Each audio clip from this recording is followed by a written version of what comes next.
cirróticos, el 60% de los pacientes internados o hospitalizados pueden presentar esta complicación. Y al igual que lo que ustedes consideran en la práctica clínica diaria, lo que hay que considerar son todas las causas comunes que pueden ser prerrenales, postrenales, pero además la insuficiencia renal aguda o el ACI agudo que ustedes ven con el uso de nefrotóxicos, la necrosis tubular aguda, y agregar una entidad más que la vamos a mencionar después, que es el síndrome hepatorenal. Aquí. La injuria renal aguda se define igual que ahora que en los pacientes que no tienen cirrosis.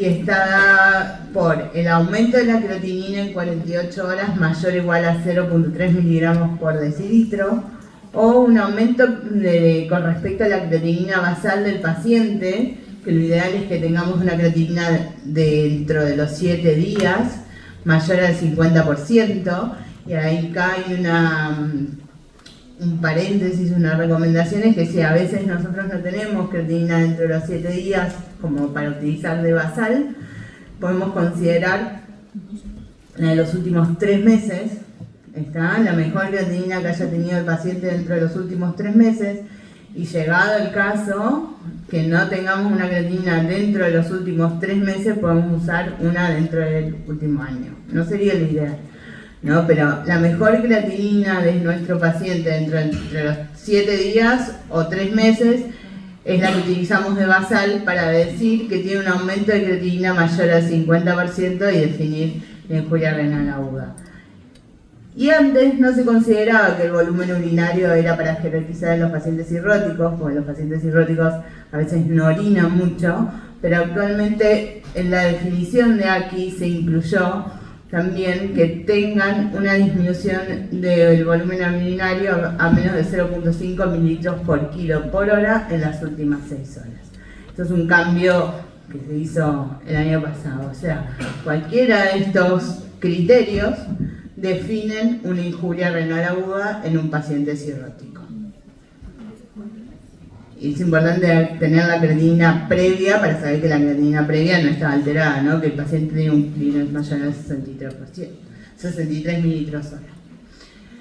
Dentro de la fisiopatología de la injuria renal aguda, van a ver que, y ya lo mencionamos antes, está estrechamente relacionada con la fisiopatología de la hipertensión portal, que les mencioné yo, que les mencionó el doctor, que es relacionada con toda la alteración hemodinámica que se produce en estos pacientes.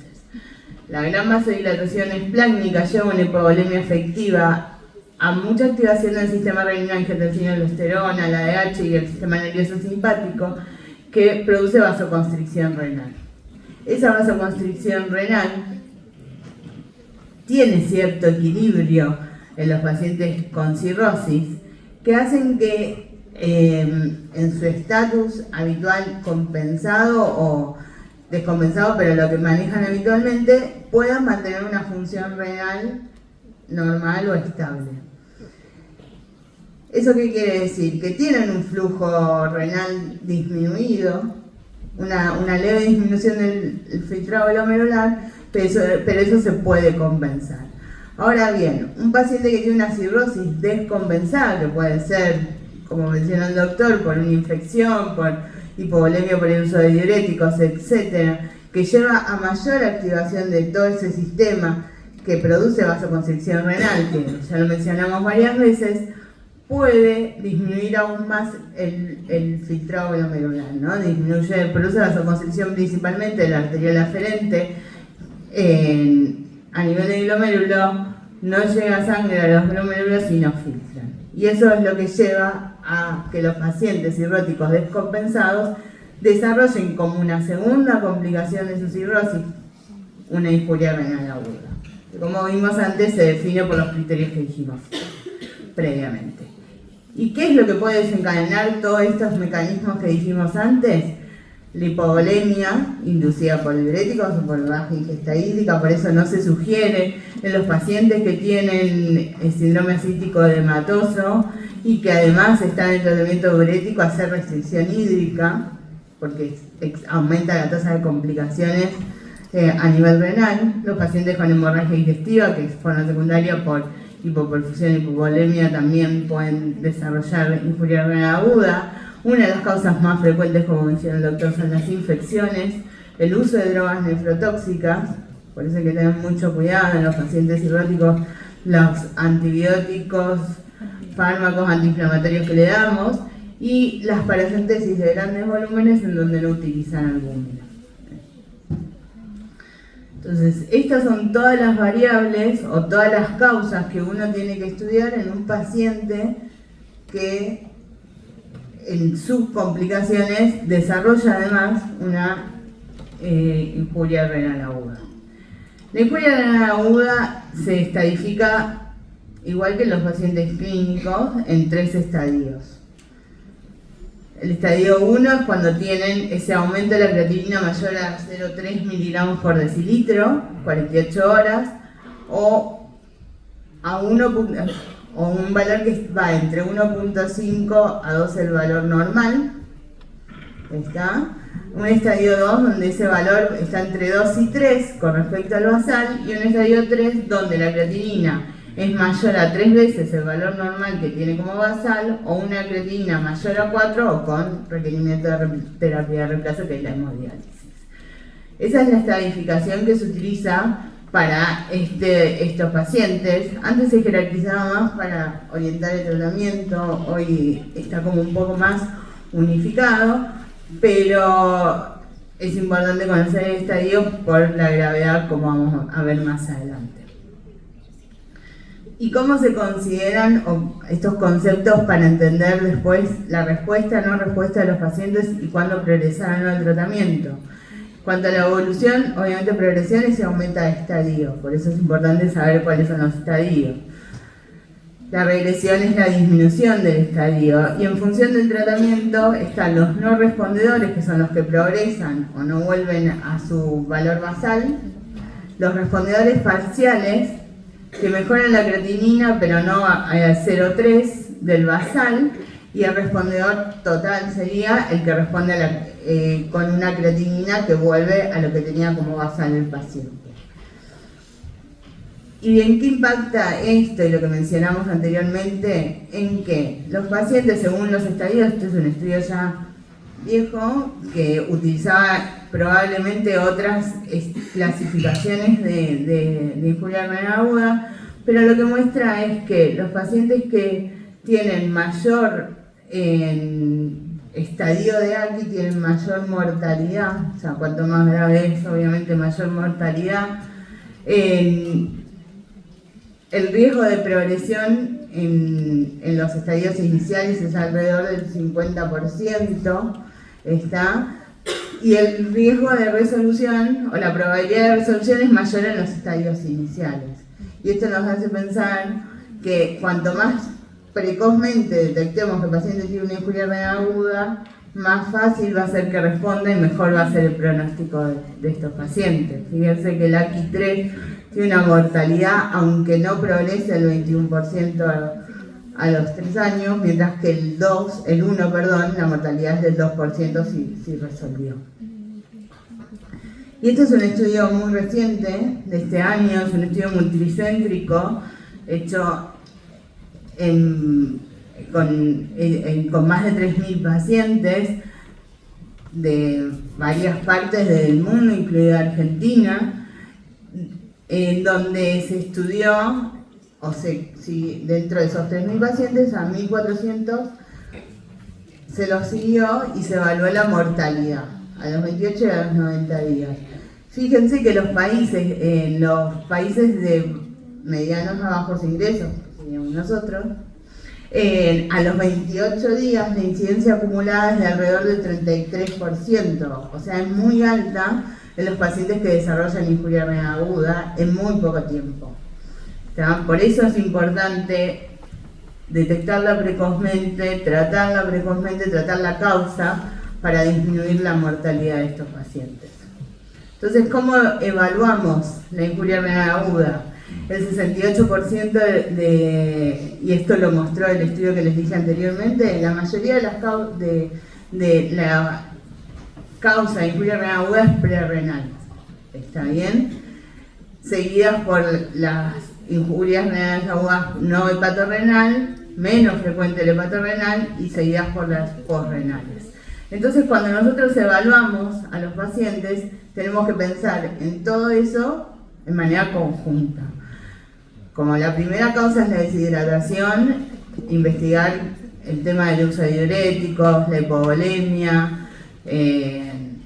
algunos le hacen ecografías para ver cómo tienen la vena cava, si colapsa o no colapsa, el uso de fármacos nefrotóxicos, si el paciente está chocado, pero chocado por un shock séptico, por shock hipovolémico, siempre buscarle la infección, ¿tá?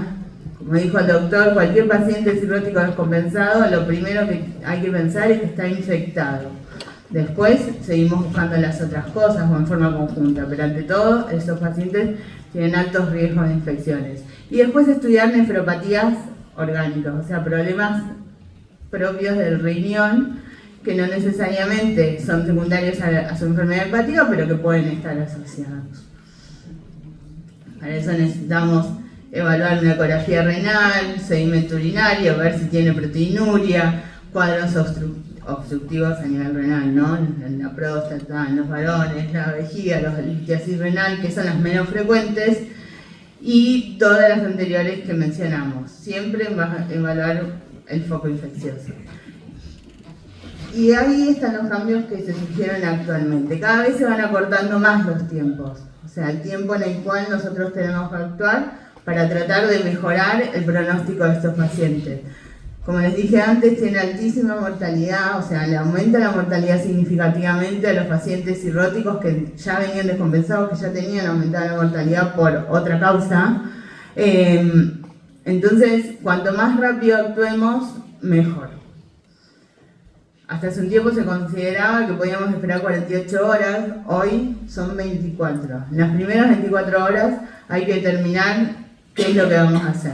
Como primera instancia, siempre suspendando las drogas nefrotóxicas, que es lo que hacemos todos como clínicos en los pacientes que tienen alteración de la función renal, suspender los diuréticos. Y acá un paréntesis, las recomendaciones actuales dicen que solo en algunos casos, pero que son de sobrecarga, insuficiencia cardíaca, que podrían necesitarlos, se pueden dejar los diuréticos, tratar la infección, ya sea porque se detectó o en forma empírica, y expansión con volumen, que eso no tiene que ser, o sea, reponer si el paciente tiene sospecha de hipovolemia en forma adecuada, no tiene que ser necesariamente con albúmina, puede ser con cristaloides o Ringer, dentro de las primeras 24 horas. Hay que tratar de que el paciente pase a estar normovolémico en las primeras 24 horas.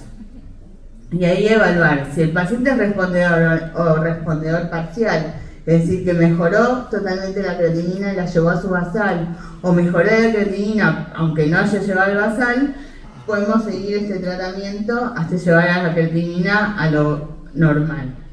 Si después de 24 horas de tomar estas medidas iniciales hay progresión o no respondedor, ya tenemos que pensar, y a diferencia de lo que pasaba antes, que había que descartar la infección, tratar la infección, reponer con albúmina y demás, en que el paciente puede tener un hepatorrenal aquí. ¿Está? ¿Y qué es el hepatorrenal aquí? El hepatorrenal aquí es una complicación muy frecuente en los pacientes que tienen cirrosis y así, no muy frecuente, pero grave, en los pacientes que tienen cirrosis y ascitis. Actualmente se clasifica en 3 tipos. Antes se clasificaban 1 y 2 si era aguda o crónica. Y nada más, hoy se clasifica que el paciente puede tener un hepatorrenal aquí si la evolución es menor a 7 días, un hepatorrenal AKD, que es como enfermedad renal aguda, si es menor o igual a 90 días, y si dura más de 90 días es lo que por ahí se llamaba el hepatorrenal tipo 2, que era el más crónico. El más grave es el primero, entonces por eso es la importancia de tratarlo precozmente, identificarlo precozmente. Todos tienen indicación de trasplante. Lo que pasa es que el crónico hay que evaluar si el paciente además no tiene otras enfermedades asociadas, si necesita un doble trasplante y demás. Pero el más grave es el primero y es el que tenemos que tratar de evitar. Y es el que puede progresar la injuria renal aguda. Esto ya se los mostré, pero lo que pasa en los pacientes con injuria renal aguda que progresan es que esa vasoconstricción, entre otras cosas, es tal que la perfusión renal no llega a compensarse una vez de haber tomado las medidas iniciales y el paciente evoluciona con mayor deterioro de función renal a lo largo del tiempo. ¿Cuáles son los criterios del hepatorrenal aquí? Primero, que cumpla con criterios de injuria renal aguda, ¿no? Que no tengan respuesta a expansión con volumen si es necesario dentro de las primeras 24 horas. Ya no son 48 y no se espera reponer con albúmina. Son expansión con volumen a las primeras 24 horas, obviamente que tenga cirrosis y ascitis, y que no tenga otra causa evidente de injuria renal aguda, necrosis tubular aguda, etcétera, o que no tengan hematuria, cosas que hagan pensar, por ejemplo, en una glomerulonefritis. Entonces, en estos pacientes, en estos grupos de pacientes, a las 24 horas ya tenemos que sospechar, aunque por ahí no tengamos el diagnóstico definitivo, que puede tener esto. Y lo tenemos que tratar como tal. Acá les puse de la ausencia de otra causa más evidente de aquí, todas las cosas que ustedes saben más por ahí como clínicos que debemos considerar: que no tenga daño estructural, que no use drogas nefrotóxicas, que no esté chocado por cualquiera sea de las causas, ¿no? Shock séptico, shock hipovolémico, etc. ¿Cuál es el tratamiento? Y el hepatorrenal sigue, una vez que nosotros en las 24 horas lo sospechamos, tiene un tratamiento específico, por eso es la importancia de sospecharlo e instaurarlo rápidamente, que es la administración de la terlipresina. La terlipresina es una droga que produce vasoconstricción esplácnica, aumenta pero más vasodilatación a nivel renal, que como vimos estaba vasocontraída y producía disminución del flujo plasmático renal efectiva, aumentando el filtrado glomerular. La dosis se las dejo ahí, pero es 1 a 2 miligramos cada 6 horas, o se puede dar en infusión continua de 2 a 12 miligramos por día. Y se va aumentando, antes se esperaba más, pero ahora se aumenta cada 24 horas. ¿Tá? A 2 miligramos si no logro tener un descenso mayor al 25% o del 25% de la creatinina que venía teniendo. El tratamiento es por 14 días y se suspende si el paciente no responde, ¿no? Si es un no respondedor, no se espera 14 días, 48 horas se suspende. Eso junto con la administración de albúmina, en una dosis de 20 o 40 miligramos día. Y lo otro que tienen que tener presente es que si no tienen disponibilidad de albúmina, no, la albúmina sí la necesita. Si no tienen disponibilidad de terlipresina, lo que se puede dar como una alternativa es la noradrenalina. La noradrenalina se da, obviamente, en infusión continua, en una dosis de 0,5 a 3 microgramos por hora. El problema de la noradrenalina es que para titularla requiere un seguimiento un poco más estrecho, porque no se titula una vez por día, sino cada 4 horas. El objetivo es lograr un aumento de la TAM con respecto al basal mayor a 10 milímetros de mercurio o un ritmo diurético de 50 mililitros hora. Como segunda o como un tratamiento más avanzado, obviamente está la hemodiálisis, que en caso de que un paciente entre en diálisis no necesita terlipresina,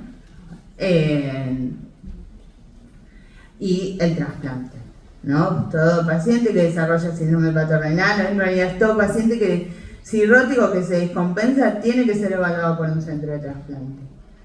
Probablemente los que tengan MEL más bajo no se trasplanten, pero tienen que estar en lista.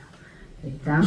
Así que, como conclusión de esta parte de injuria renal aguda, es una complicación, la injuria renal aguda, no el hepatorrenal, es una complicación frecuente en el paciente cirrótico.